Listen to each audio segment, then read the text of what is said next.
The morning sun filtered through the oak trees as I sipped coffee on my front porch, surveying the 2 acres I had purchased after retiring from 20 years of military service. This property represented everything I had fought for overseas: freedom, security, and a small piece of American soil to call my own. I had chosen Whispering Pines because the neighborhood seemed peaceful, tucked away from the chaos of city life, with enough space between homes to let a man breathe. My home was modest but meticulously maintained, just like the barracks I once supervised. The lawn was mowed in perfect stripes. The flower bed stood in orderly formations.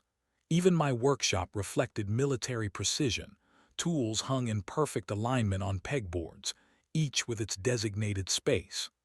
The American flag that had once flown over our base in Kandahar now held place of honor by my front door, a daily reminder of brothers lost and missions completed. I had spent the spring making small improvements to the property. The raised garden beds I built followed the precise measurements I had sketched during quiet moments on deployment, planning for a future that sometimes seemed impossible during firefights. The workshop I constructed in the back corner of the yard housed my woodworking tools and military memorabilia, a space where I could work with my hands when the memories became too loud. The nightmares still came sometimes. The doctors called it PTSD, but I called it the price of service. On those nights when sleep evaded me, I would walk the perimeter of my property, checking fences and gates, finding comfort in routine and security. This land was not just property. It was therapy, identity, and hard-earned sanctuary after years sacrificed in uniform. I never expected trouble here. The neighbors kept to themselves, offering friendly waves but respecting privacy. So when I discovered an official-looking envelope tucked into my door one Tuesday afternoon, my first instinct was confusion, not concern.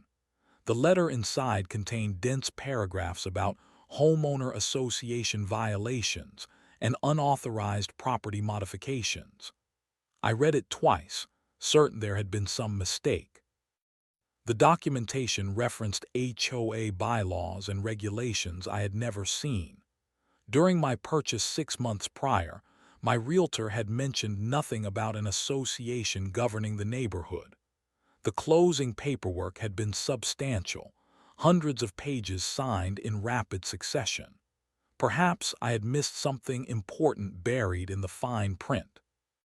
The violations listed seemed trivial: garden beds exceeding permitted height by 3 inches, unauthorized workshop structure, flag display not conforming to decoration standards, and failure to submit improvement plans for pre-approval. The letter requested my attendance at the next HOA meeting to address these concerns. I placed the notice on my kitchen counter, dismissing it as bureaucratic confusion to be easily resolved. After navigating military bureaucracy for decades, a neighborhood association seemed hardly intimidating. The property survey clearly showed my boundaries, and my improvements remained well within them. Surely reasonable people could sort this out with a simple conversation. That night, the nightmares returned worse than usual. Explosions and shouted orders mingled with images of faceless officials demanding my surrender. I woke drenched in sweat, my heart pounding. Standing on the porch at dawn, watching the sun rise over my sanctuary, I felt the first faint stirrings of the tactical mindset that had kept me alive in combat zones. Something about this situation felt wrong, but I could not yet identify the threat. I did not realize then that the innocuous paper on my counter represented the first shot in what would become a different kind of war. One fought with bylaws instead of bullets, but requiring every bit of strategic training I possessed. The Pine Ridge Community Center bustled with activity as I arrived for the monthly HOA meeting. I had dressed in business casual attire, pressed khakis, and a button-down shirt, respecting the formality of the occasion. The large meeting room contained rows of chairs facing a long table where 5 board members sat with perfect posture, looking more like a military tribunal than neighborhood volunteers. I selected a seat in the back row, instinctively choosing a position with clear sightlines to all exits. Other homeowners filed in quietly, keeping their eyes down, reminding me of civilians in occupied territories, cautious, subdued, and afraid to draw attention. This observation triggered my situational awareness, honed through years of sensing danger before it announced itself. This meeting of the Pine Ridge Homeowners Association will now come to order, announced a woman seated center position at the board table. Her platinum blonde hair was pulled into a severe bun, pearl necklace gleaming under fluorescent lights. I am Corinne Reynolds, Association President. We will begin with violation reviews.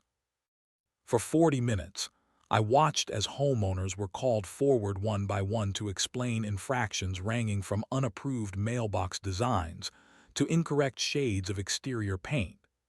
Each explanation was met with the same response: citation upheld, fine assessed, compliance expected within 14 days.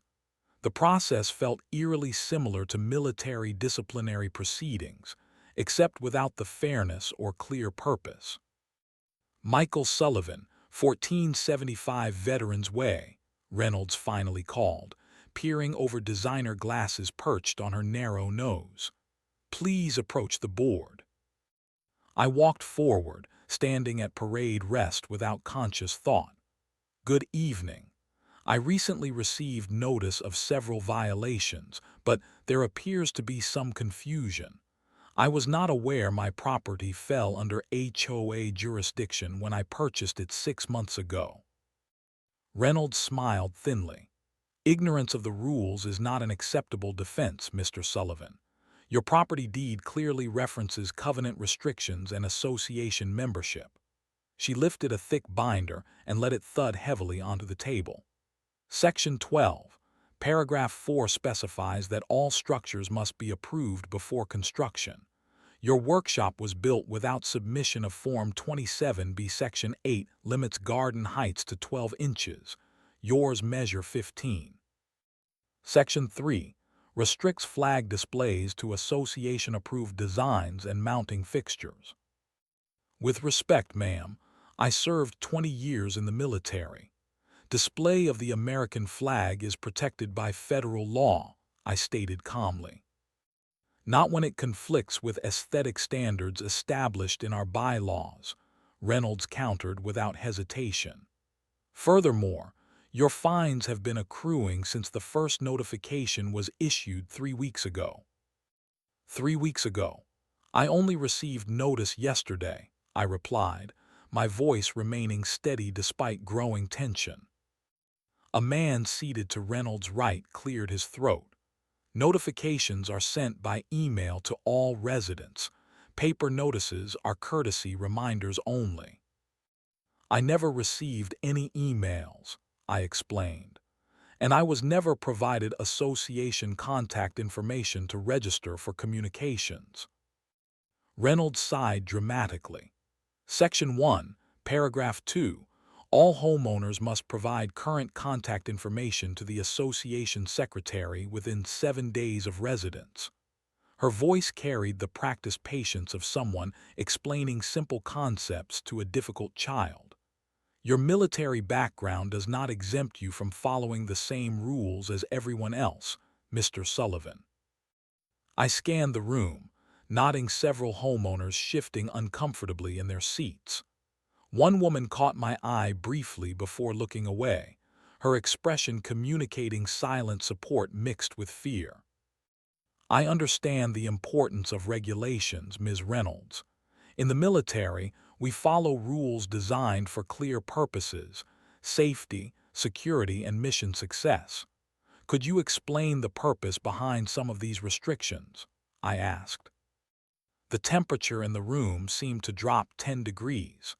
Board members exchanged glances as Reynolds leaned forward. The purpose, Mr. Sullivan, is to maintain property values and community standards. This is not a military base where you can construct whatever you please. This is a premium neighborhood with standards that preserve our investments and community character. I am happy to submit the proper paperwork moving forward, I offered reasonably. And perhaps we could discuss a variance for the garden beds since the growing season is already underway. Denied, Reynolds stated flatly. You will receive formal documentation outlining all violations, associated fines, and required compliance actions. The board expects full remediation within 7 days. As I returned to my seat, a thick envelope was thrust into my hands by a board assistant. Inside, I found a formal warning letter with language that shocked me. The document threatened legal action, property liens, and potential seizure procedures if immediate compliance was not achieved. The fines already totaled over $2,000 for infractions I had not known existed. Walking to my truck after the meeting, an older gentleman hurried to catch up with me. They did the same to Peterson last year, he whispered. Find him into foreclosure. Be careful. Before I could respond, he quickened his pace and disappeared around the corner. Driving home, my military training kicked in. Assess the threat, analyze vulnerabilities, develop countermeasures. What had seemed like bureaucratic confusion now felt like a targeted operation. The certified letter resting on the passenger seat might as well have been a formal declaration of war, with compliance timelines that made combat ultimatums seem generous by comparison. This was no longer about garden beds or workshop permits. This was about power, control, and territory, concepts I understood better than Corinne Reynolds could possibly imagine. The first light of dawn found me removing the raised garden beds that had exceeded regulation height. Sweat beaded on my forehead as I dismantled the wooden frames I had carefully constructed, salvaging the soil and transplanting vegetables into containers that would not violate HOA standards. By mid-morning, I had removed the flag mounting bracket and replaced it with an association-approved fixture ordered overnight with express shipping. My cooperation was strategic, not submissive. In military operations, sometimes you concede ground temporarily to gain better position. I chose battles carefully, complying with reasonable requests while documenting everything meticulously with time-stamped photographs. The workshop presented a larger challenge. Completely dismantling it would destroy months of work and leave my tools exposed to the elements. I submitted paperwork requesting retroactive approval, including detailed blueprints and materials specifications. On day 3 following the HOA meeting, I noticed a silver sedan driving slowly past my property. The passenger window lowered just enough for the lens of a camera to capture images of my yard. The vehicle returned mid-afternoon and again before sunset. The surveillance continued daily, 3 passes at regular intervals, always the same vehicle, always with camera documentation. Despite my compliance efforts, new violation notices appeared. My garbage cans were visible from the street on non-collection days.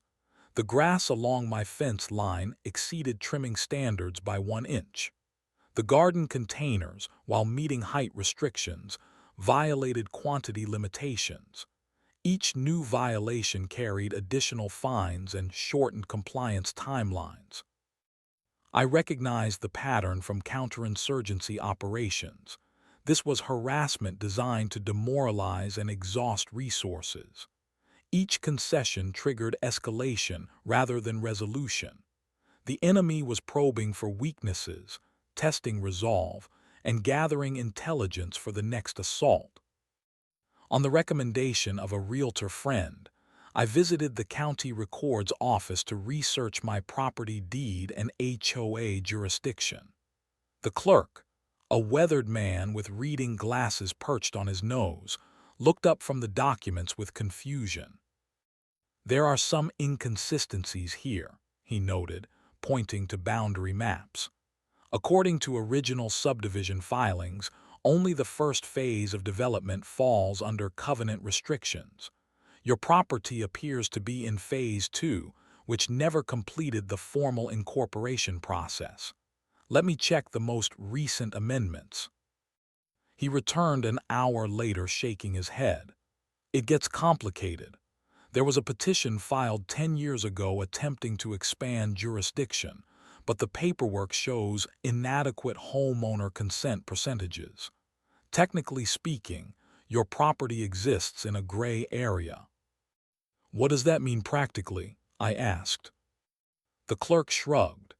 It means you could have grounds to challenge their authority, but it would require legal expertise beyond what I can provide. These associations operate with significant autonomy, and county officials rarely intervene in their governance.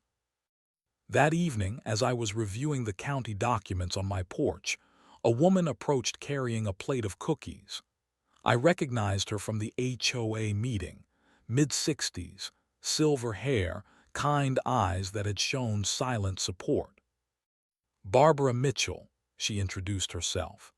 I live 3 doors down. Thought you might like some homemade cookies and maybe some information about our neighborhood situation. Over coffee at my kitchen table, Barbara shared the history I had not been told. Corinne Reynolds had assumed HOA presidency 8 years ago after moving from an exclusive gated community. Under her leadership, enforcement had transformed from community maintenance to targeted harassment. They forced the Jacksons out last year, Barbara explained. Their house was purchased at below market value by Pinnacle Development, the same company where Reynolds' husband serves as legal counsel. The Richardsons lost their home the year before that. Always the same pattern: manufactured violations, escalating fines, impossible compliance timelines. Why does nobody fight back? I asked. Barbara sighed heavily. Reynolds' brother is Deputy Sheriff Mark Daniels. Any formal complaints somehow get lost in the system. Most people cannot afford lengthy legal battles, especially against an HOA with pooled resources. Those who do resist find themselves under constant surveillance, receiving citations for every possible infraction until they break. That explains the silver sedan, I remarked. That would be Reynolds' assistant, Terry. She documents everything. Listen, Michael, I should not be here. They target anyone who helps their problem residents. But I served as an Army nurse for 12 years, and I recognize a fellow veteran being ambushed. After Barbara left, I found a certified letter in my mailbox. Opening it revealed escalated legal language threatening property liens and seizure procedures if accumulated fines remained unpaid. The letter specifically mentioned my workshop, demanding complete removal despite pending approval paperwork. That night, I spread documentation across my kitchen table: county records, HOA bylaws, violation notices, and Barbara's handwritten notes about previous enforcement patterns. The tactical picture became increasingly clear. This was not random enforcement but a strategic campaign with specific objectives. My military training in pattern recognition and threat assessment helped me see what others might miss: coordinated actions, targeted pressure points, objectives disguised as regulations. As I placed military challenge coins alongside property documents, I recognized that this battle required strategy, not surrender. 20 years in uniform had taught me that when conventional tactics fail, unconventional warfare becomes necessary. If the HOA wanted to play at war games, they would soon discover they had chosen the wrong opponent. My living room transformed into an operations center over the next week. Wall space became tactical planning boards with property maps, HOA bylaws, and county ordinances pinned in orderly rows.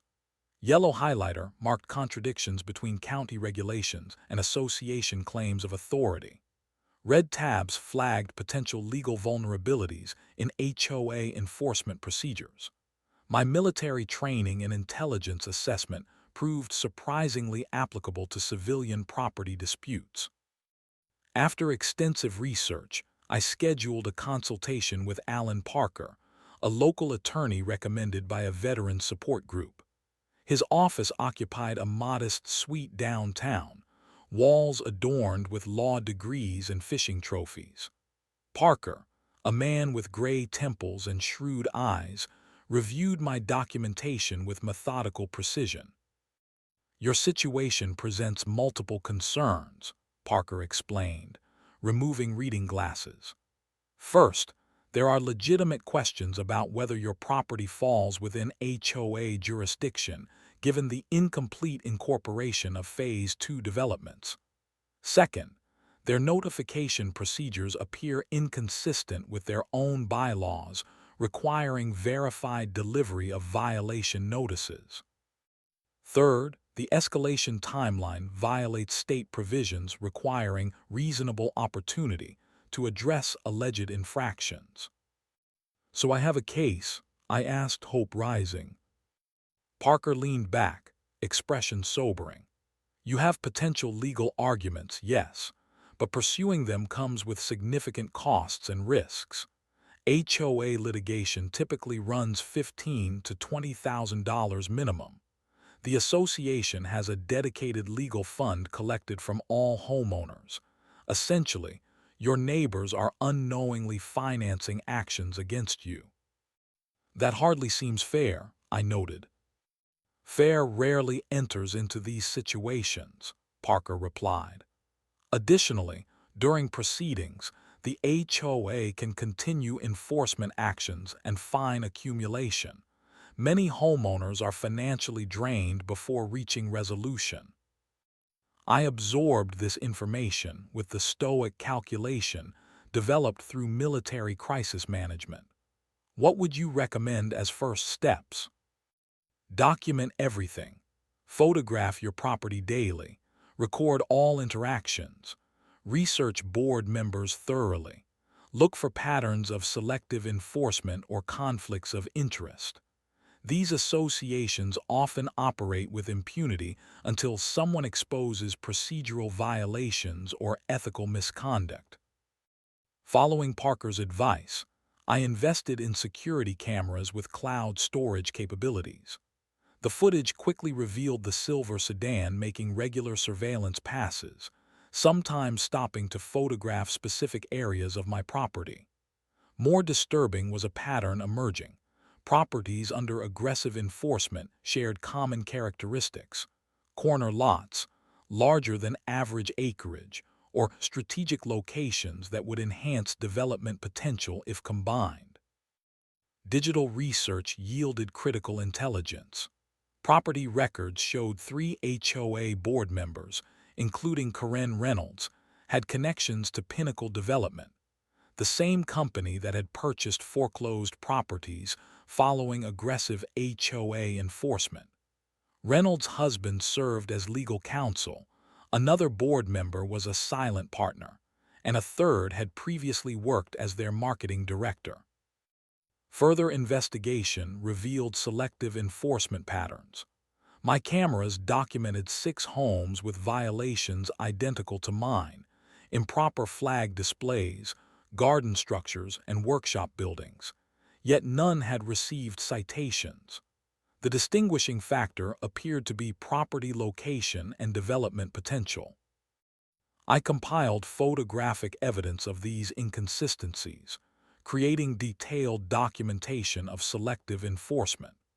My military background in reconnaissance and evidence collection resulted in a comprehensive file that clearly demonstrated discriminatory application of HOA regulations.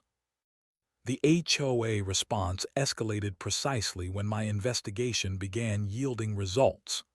On a quiet Tuesday afternoon, 2 police cruisers pulled into my driveway, lights flashing. From my security camera monitor, I watched as Corinne Reynolds parked across the street, remaining in her vehicle to observe. I met the officers at my front door, maintaining the calm demeanor that had served me through combat situations far more threatening than this. "Michael Sullivan," the lead officer asked, consulting his clipboard. "Yes, sir," I confirmed politely.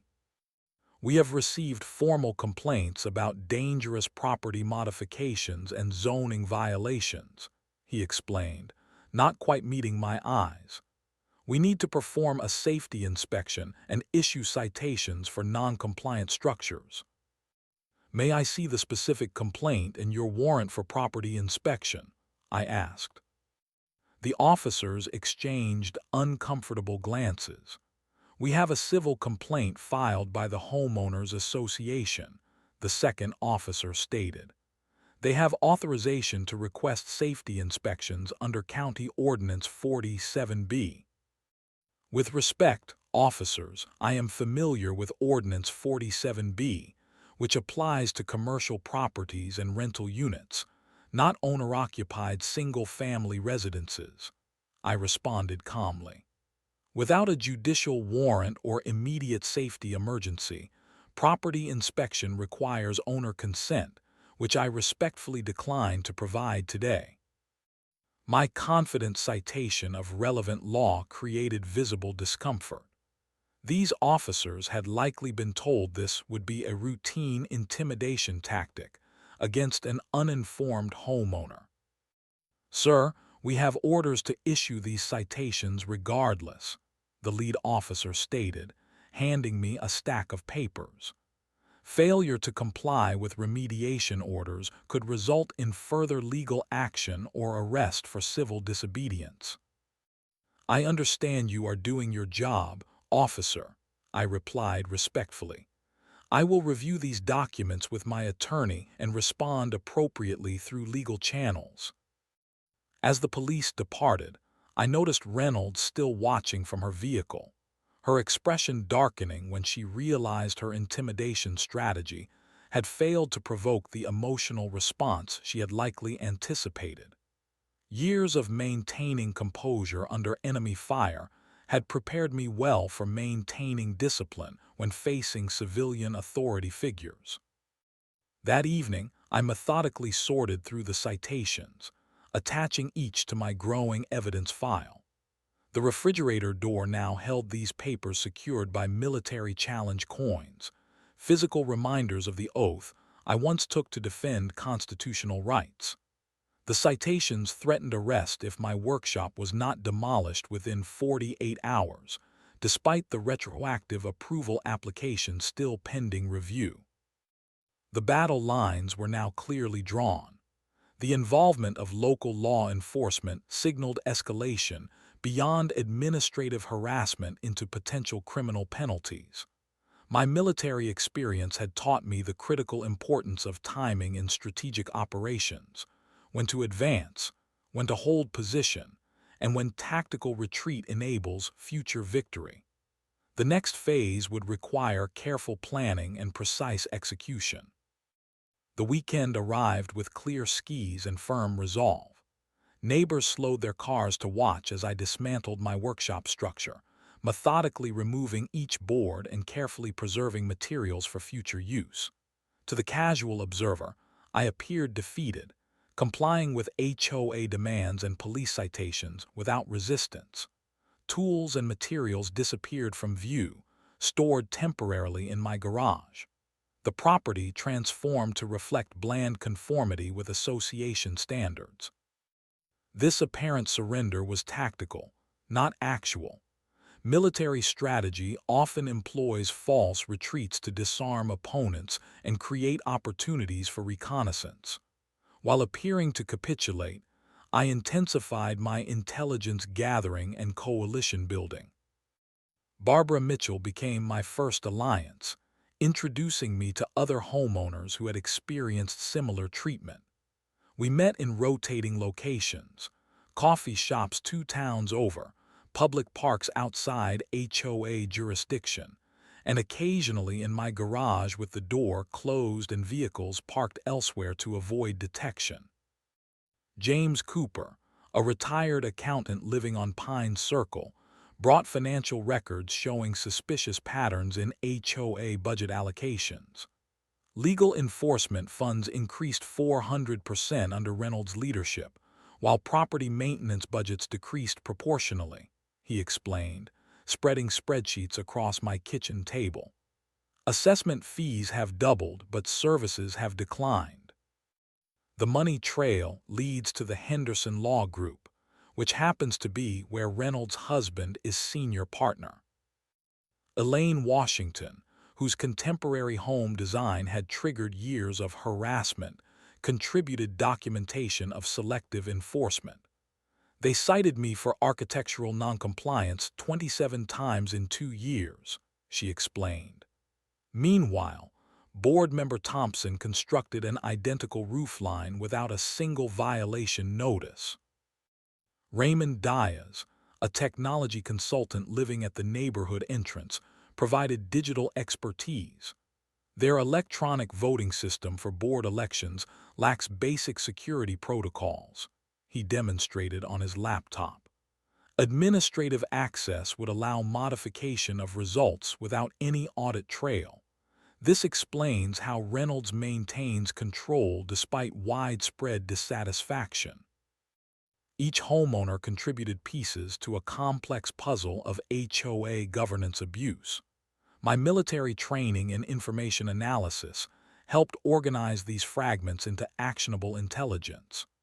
Pattern recognition revealed the HOA's systematic targeting of specific properties, particularly those with development potential or owned by residents unlikely to mount sophisticated legal challenges. Based on this coalition intelligence, I sought consultation with Patricia Zhang, an attorney specializing in property rights and HOA disputes. Unlike my previous legal consultation, which had focused on defense, this meeting aimed to develop counteroffensive strategies. "You have assembled impressive documentation," Zhang noted, reviewing our collected evidence. "Most homeowners fight these battles individually and emotionally. Your systematic approach reveals governance issues that transcend individual property disputes." "What vulnerabilities do you see in their position?" I asked, employing the same analytical approach used in mission planning. Zhang indicated several key documents. Their legal foundation appears compromised in multiple areas. First, your property and several others likely fall outside legitimate HOA jurisdiction due to improper incorporation of Phase 2 development. Second, their enforcement procedures violate their own bylaws regarding notification, response timelines, and appeal processes. Third, there are serious concerns about board election integrity and financial management. "How can we leverage these vulnerabilities?" I asked.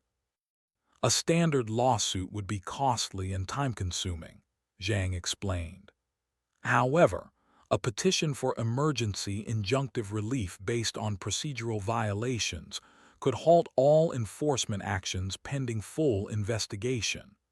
Additionally, your evidence suggests potential ethical violations that county regulatory authorities might find interesting."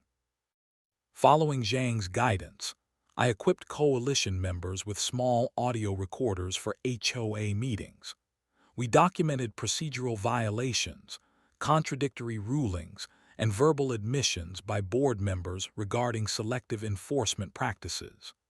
Raymond established secure digital storage for our growing evidence archive, employing encryption methods that protected our intelligence from potential cyber intrusion. My apparent compliance with HOA demands created a false sense of victory among board members. The silver sedan surveillance decreased from 3 daily passes to occasional monitoring. This reduced scrutiny provided operational freedom to expand our coalition and refine our strategy. The HOA reacted precisely as anticipated when I submitted formal records requests for meeting minutes, financial statements, and enforcement actions for the past 5 years. Their rejection cited administrative burden and member privacy concerns, direct violations of state transparency requirements for homeowner associations. 6 weeks into our operation, sheriff deputies arrived at my door with formal property seizure notices. The documents cited unpaid fines totaling over $12,000 and failure to comply with multiple violation remediation orders. The seizure proceedings would commence in 30 days unless all financial obligations were satisfied. I accepted the papers with the calm demeanor that commanding officers had once praised in combat situations. The deputies, uncomfortable with their assignment, avoided eye contact as they explained the legal process. They departed unaware they had delivered not defeat, but the final piece of evidence needed for our counterattack. That evening, our coalition gathered in James Cooper's basement recreation room to review our complete tactical position. The wall displayed a comprehensive battle map detailing HOA vulnerabilities, legal options, evidence catalog, and strategic timeline.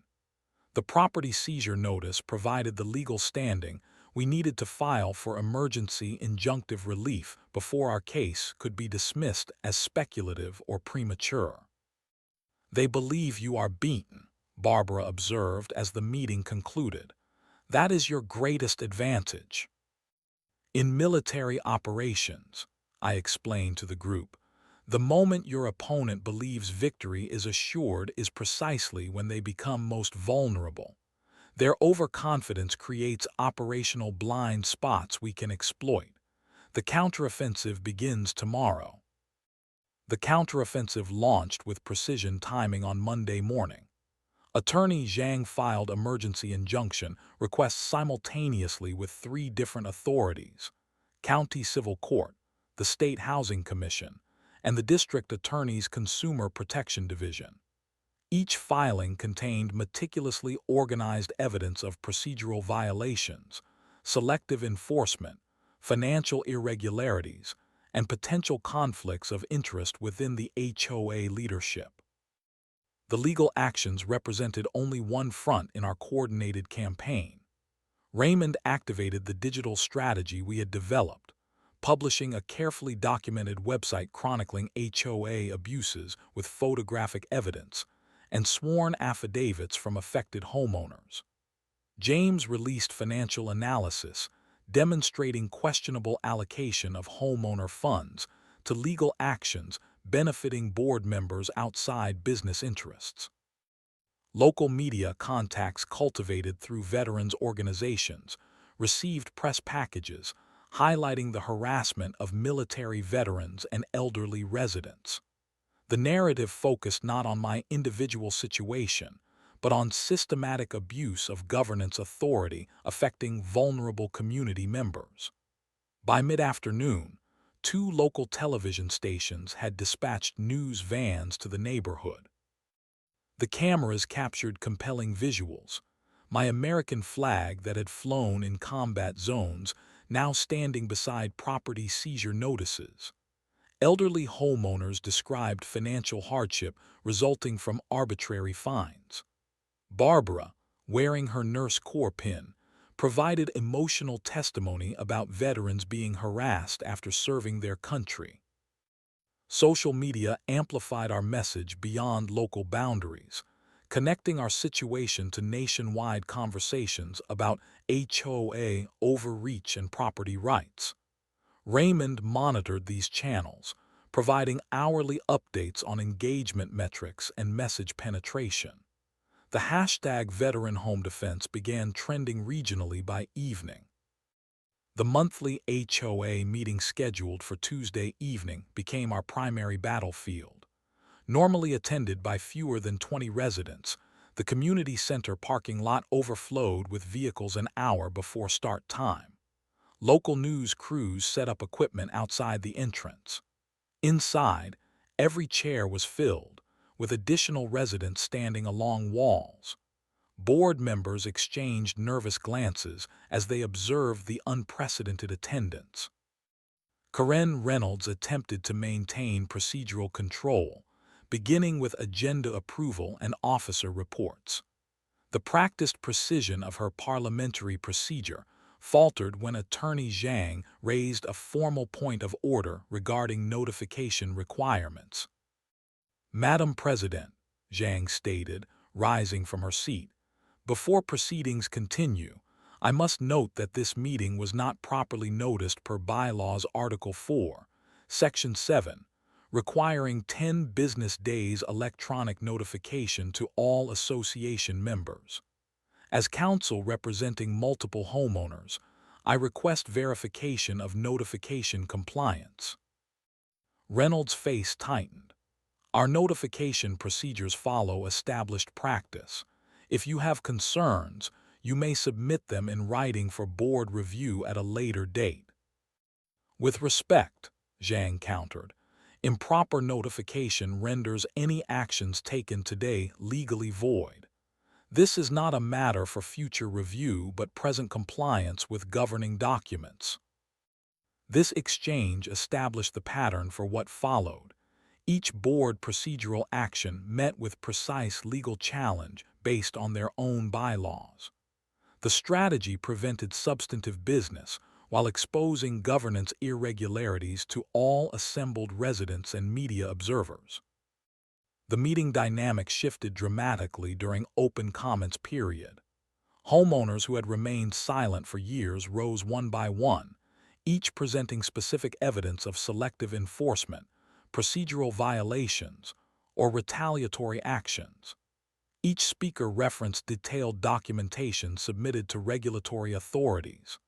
Their voices grew stronger with each testimony, decades of accumulated frustration finding expression in precise, documented allegations. James Cooper presented financial analysis showing dramatic increases in legal expenditures corresponding with property foreclosures later purchased by Pinnacle Development. Elaine Washington displayed side-by-side photographs of identical property features, cited when owned by targeted residents, ignored when installed by board members. Raymond Diaz outlined statistical impossibilities in recent board election results. Karen Reynolds pounded her gavel with increasing force as speakers exceeded time limits. "This meeting will maintain order or be adjourned immediately," she declared, voice rising. "These accusations are slanderous and will be addressed through appropriate legal channels." "Perhaps like the appropriate legal channels currently reviewing evidence of HOA governance violations?" Zhang inquired calmly. "My clients welcome formal proceedings where evidence can be presented under oath with penalty of perjury." The room temperature seemed to rise as Reynolds conferred hurriedly with other board members. Their whispered conversation grew heated, faces flushed with evident disagreement about how to proceed. The board secretary appeared visibly distressed, shuffling papers nervously and avoiding eye contact with audience members. By meeting conclusion, the power dynamic had visibly shifted. Reynolds' final announcements lacked the authoritative tone that had previously characterized her leadership.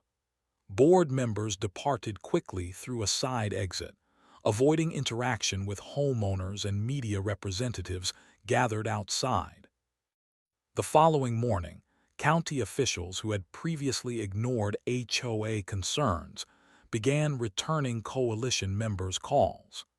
The planning department requested copies of all documentation regarding boundary disputes and incorporation procedures. The Consumer Affairs Division initiated a formal investigation into financial disclosures and election practices. I observed these developments with the measured assessment of someone who had witnessed battlefield momentum shifts, how powerful forces can suddenly discover themselves exposed and vulnerable when fighting on unfamiliar terrain. The HOA had prepared for isolated resistance from uninformed homeowners. They had not anticipated encountering a coordinated campaign employing legal, media, and community mobilization strategies with military precision. The county courthouse stood imposing against the clear blue sky as I climbed the steps for the final hearing. 3 months of legal proceedings, investigations, and community organizing had culminated in this moment. Inside the wood-paneled courtroom, homeowners filled the gallery seating. Some nodded encouragingly as I passed. Others simply watched with hopeful expressions. Judge Elena Hernandez entered, her experienced eyes surveying the crowded courtroom before focusing on the documents before her. In the matter of Sullivan versus Pine Ridge Homeowners Association, this court has reviewed extensive evidence regarding association governance, enforcement procedures, and jurisdictional authority. The ruling unfolded with comprehensive precision. Judge Hernandez invalidated all HOA enforcement actions against properties in Phase 2 development, including mine, citing improper incorporation procedures completed a decade earlier. Additionally, she ordered full refund of all fines collected under invalid authority, suspended the current board pending new elections supervised by county officials, and referred evidence of financial improprieties to the district attorney for potential criminal investigation. This court finds systematic violations of both association bylaws and state regulations governing homeowner associations, Judge Hernandez concluded. The evidence demonstrates procedural failures so significant as to render enforcement actions fundamentally void. The temporary restraining order against all Pine Ridge HOA enforcement activities will remain in effect until governance restructuring is completed under county supervision. The courtroom remained silent for several heartbeats before erupting in subdued conversations. Barbara Mitchell squeezed my hand wordlessly, tears glistening in her eyes. Attorney Zhang nodded with professional satisfaction, already collecting documents into her briefcase. Outside the courthouse, local news cameras captured Corinne Reynolds' terse resignation statement. In light of today's ruling, I am stepping down effective immediately to pursue other opportunities, she announced, ignoring shouted questions as she hurried toward her luxury car.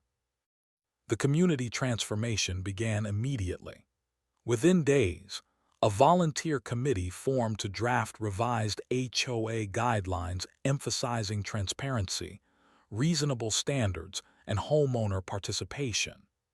James Cooper's financial expertise proved invaluable in developing sustainable budget models focused on community maintenance rather than enforcement actions. My property became a symbol of the neighborhood's renewal. The weekend following the court decision, neighbors arrived unannounced with tools, lumber, and refreshments. By sunset, my workshop stood rebuilt in its original location. The American flag that had traveled with me through combat zones once again flew prominently. Garden beds returned to their original dimensions, vegetable plants already thriving in fresh soil. More surprising were the homeowners who approached tentatively, offering apologetic handshakes and explanations. "We knew things were wrong but were afraid to speak up," explained Richard Thompson, who had served on the HOA Architectural Committee. They threatened anyone who questioned procedures with targeted enforcement. "Most of us have retirement savings tied up in our homes. We could not risk losing everything." The reconciliation extended beyond individual properties to community governance. The Provisional Homeowner Committee established new operating principles based on transparency and actual necessity rather than control.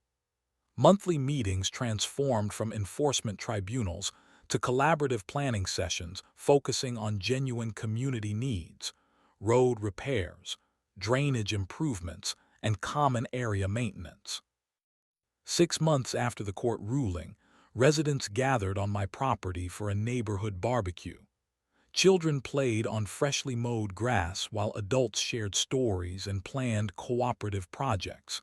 Standing slightly apart, I observed the peaceful scene with quiet satisfaction. Barbara joined me, handing over a cold drink. "Not exactly the same as leading troops into battle," she remarked with understanding in her eyes. "In some ways, not so different," I replied. "Both require recognizing when something is worth fighting for and finding the right strategy to defend it.